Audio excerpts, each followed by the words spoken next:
I'm Bob Sullivan here, and I'm with Harri Hursti, who is the founder of Nordic Innovation Labs, and he's also the star of a brand new HBO documentary named Kill Chain about election hacking. So, Harri, tell me about this movie project.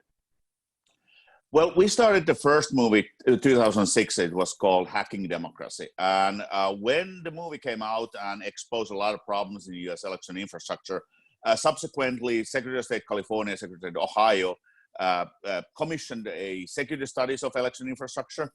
Everest, which was commissioned by Secretary of State Ohio, is 335 pages redacted version. So when we expose and shine a light into this problem, we thought this problem will get fixed in timely, orderly fashion. And then about 2015, we started realizing nothing really has changed, and we had a little bit of conversation with the movie makers of the original movie. We made a small, a short film, put in the YouTube. It got millions of viewers. And that's how back in 2015, 2016, the project started, which is now called Kill Chain. We didn't have the name at the time. So what is a kill chain? Kill chain is a old military a methodology, how you plan the different phases of your mission and different phases of your attack. It was later then formalized in something called 4Fs by US military for the Second World War. And after that, it has been involved. Now when cyberspace has come along, there is now a cyberspace kill chain. When in Second World War, the first formalized military kill chain was 4 steps. The current unified kill chain has 18 steps for cyberspace. Cyberspace is unique comparing to every other space where we have fought a war. When we are fighting war on land or sea, under the sea, air, or space, those are natural domains. Cyberspace is the only place where we have a war, which is a man-made domain. Okay, so what is the core problem here? You mentioned, you've been working on this problem for 12, 15 years. There was a movie 12 years ago about this. Why is this so hard to fix? I think the core problem is the way the infrastructure has been privatized, how many companies are involved, how little actually the elected officials have resources available, how much there's outsourcing. So I think this is a resourcing and taking the problem seriously issue. Right now, we have in the head an idea that there's an election office and the election office has an IT department and the IT department has a security practice. Well, that's not real at all. Most of the election departments don't really have even a full-time IT staff. They don't have any security staff. Then at the same time, if you look how much new technology has been pouring in, because the election is a lot more than just casting the ballot. There's a lot of back-end systems, the voter registration systems, electronic poll books, election reporting, campaign financing, all of that. So if you look all the technology which has come to the area of elections, you should have a huge IT department with a strong security practice, and that thing should be just happen to be making elections. And really, this is an asymmetric warfare also. Not only that the local election officials don't have the resources, don't have access to the knowledge, don't have any of that, but also it's asymmetric. If there would be a foreign military invasion to US soil, coming with the tanks and whatnot, you wouldn't expect the local sheriff to fend off the invader. However, in the cyberspace, that really, because it's a borderless world, that really is the case. You are putting a local official with no resources to protect your national security, because the governments can be changed by bullets or ballots. And that's how serious elections are from national security point of view. What is the worst or most egregious election system flaw that you've seen over the years?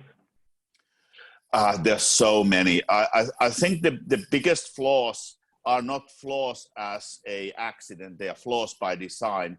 They are features which has been coded for whatever reason, and there's not really always a good explanation why, but those are features which allow a person who has access to change the outcome of election with a convenient graphical user interface. I think that kind of features which are not really any shape or form protected, those are the danger features. And when I look all the really bad things over the 12 years, all of the worst things I have found, they are not bugs, they are not mistakes, they are not errors. They are something which has been put there by design and has added work to create that feature, which is dangerous if it's misused. And sometimes I cannot really come up with any reasonable, and not only me, but we don't get with a reasonable explanation why that feature should be there in the first place. So that's really where the things get a little bit murky. What can an average voter do about this? This problem seems so overwhelming. So first of all, nothing you hear, nothing you see, nothing should be discouraging you to vote. If you are eligible to vote, please go and vote. When you go to vote, there are two things you can do. The first thing is, if in your jurisdiction you can ask for hand-marked paper ballot, ask for hand-marked paper ballot. The second part is, when we look into the ballot, we pay a lot of attention to the top races, the federal offices, whatnot. But if we look what could be a fueling intention, not the nation state, but fueling interest to commit a fraud, those things are down in a ballot. There's a few $1 billion for this and a few $1 billion for that. All the money is down in a ballot, which are usually massively undervoted.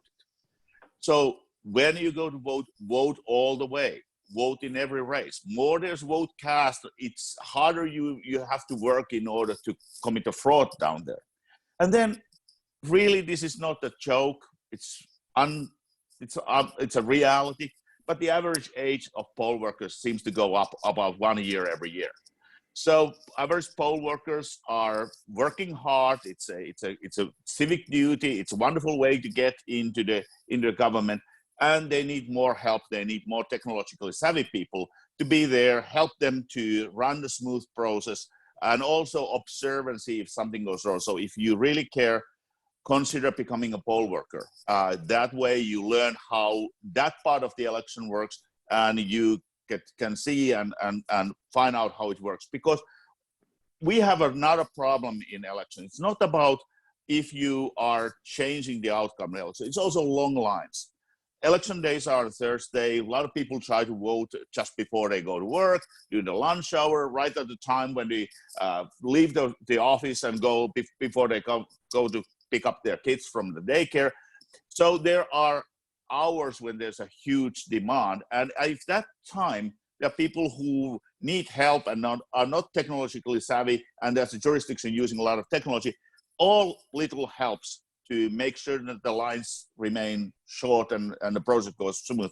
So consider becoming a poll worker. That's a very practical piece of advice. I think that's really useful.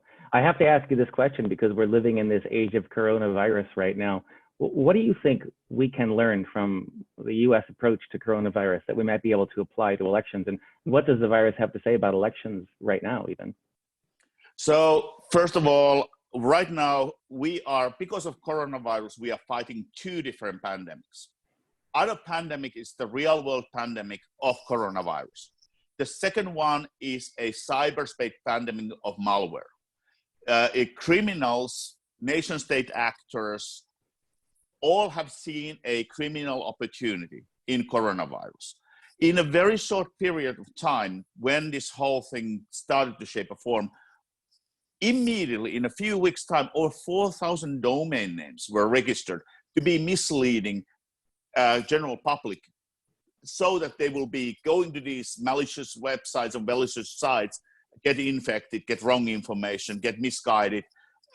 Right now, there's a huge amount of infrastructure being built, which is later, when the coronavirus is gone, who knows what is going to be used against. It can be election, it can be banking fraud. There's an infrastructure project, a criminal infrastructure being built and criminal ecosystem being flourished right now. And at the same time, the same rule as in a real world outbreak of whatever it is, coronavirus, Ebola, any disease, the same is also true in cyberspace. Time is an essence. When you see an outbreak, you have to react as quickly as possible. Stop, think, and then act. Don't, the time is essential. You have to react fast. And right now, when everybody is doing remote working, it's creating two different things. First of all, we have an unusual amount of people logging into corporate and enterprise and organizational infrastructures remotely. So all the baselines, everything you have been relying on behavioral, heuristic behavior, how you have machine learned, how you have trained your people to detect anomalies, all of that is out of the window because all the patterns are off. At the same time, security operations centers are not anymore working shoulder to shoulder in the same room. So all of a sudden, the defenders' communication has broke down. So this is we right now have two lessons to be learned, and both lessons are the same. When you see something, test, analyze, and react as quickly as you can. You have to stop it early before it becomes a serious problem. So Harri, you've been working on this for almost 2 decades now, the election hacking problem. To get back to kill chain, why do you care so much about this problem? I think I care about the rule of law.